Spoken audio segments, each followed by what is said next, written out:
Amados, os mistérios de Deus são muito profundos. Dizem Atos 2, 23, 24: sendo este entregue por determinado desígnio e presciência de Deus. Significa que quando Jesus foi negado pelos israelitas, foi trocado por Barrabás, foi condenado inocentemente, o justo se fez injusto para que o injusto se tornasse justo. Todo mundo imaginava que isso, um tribunal julgou e condenaram. Não, ele foi entregue por determinado desígnio. Foi a presciência de Deus. E disse: vós o mataste, vocês crucificaram, mãos iníquas. Versículo número 24, disse: ao qual, porém, Deus ressuscitou, rompendo os grilhões da morte, porquanto não era possível ele fosse retido por ela. Versículo 18, disse: Deus cumpriu o que dantes anunciara por boca de todos os profetas, que o seu Cristo havia de padecer. E como ele padeceu, Jesus? Como Jesus padeceu por nós? Vamos lá, o profeta Isaías, que ele explica: certamente ele tomou sobre si as nossas enfermidades. Enfermidade não é tua nem é minha, ele já tomou. Enfermidade é mentira, amado, é mentira. Ele já tomou as nossas enfermidades, as nossas dores, ele já levou. Nós o reputávamos por aflito, ferido de Deus, oprimido, mas ele foi traspassado pelas nossas transgressões, moído pelas nossas iniquidades. O castigo que nos traz a paz estava sobre ele, pelas suas pisaduras fomos sarados. Todos nós andávamos desgarrados como ovelhas, uns na igreja católica, outros no espiritismo, na morte, mas cada um se desviava pelo caminho, mas o Senhor, aleluia, fez cair sobre ele a iniquidade de todos nós. Ele foi oprimido, ele foi humilhado, ele não abriu a boca, como o cordeiro foi levado ao matadouro, como ovelha muda perante os seus tosqueadores, ele não abriu a boca.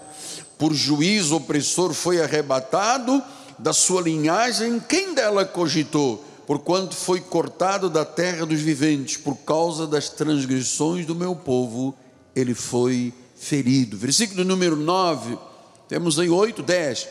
Todavia o Senhor agradou moê-lo, fazendo-o enfermar.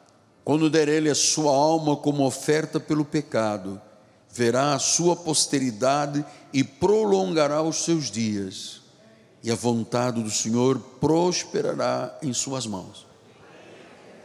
Isto foi cumprido com a morte e o sacrifício. Hebreus 12, 2 disse: olhando firmemente para o autor e o consumador da fé, o qual, em troca da alegria que lhe estava proposta, Deus, quando Jesus foi levado ao matadouro, como cordeiro, ele foi com alegria, porque ele estava, diz que lhe estava proposta esta alegria, ele suportou a cruz, não fazendo caso da ignomínia, e está sentado à destra, no pleno poder e na autoridade de Deus. Então, diz que Jesus sentiu uma alegria, porque lá estava eu, lá estava você, na onisciência de Deus, lá estava a sua igreja, através dos tempos até a segunda volta.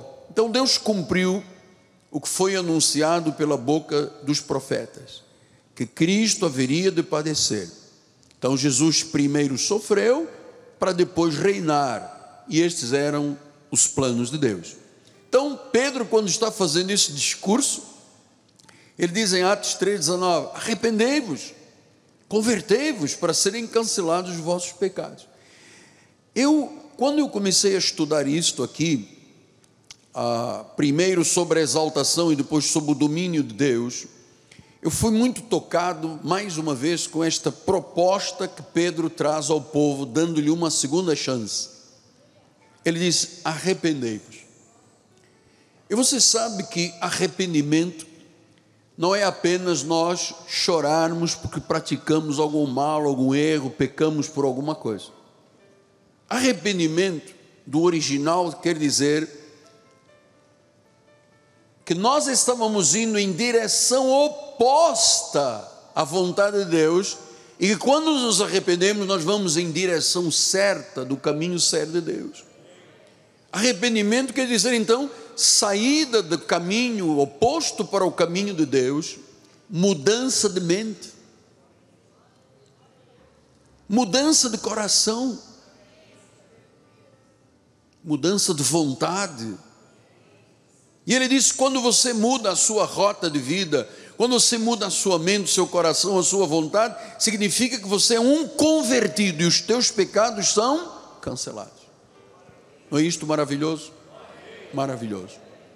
Então, arrependimento é muito importante, porque às vezes a pessoa diz: não, eu sou crente, mas continua na mesma direção oposta à vontade de Deus, continua com a mesma mente do mundo, quando nós temos agora a mente de Cristo.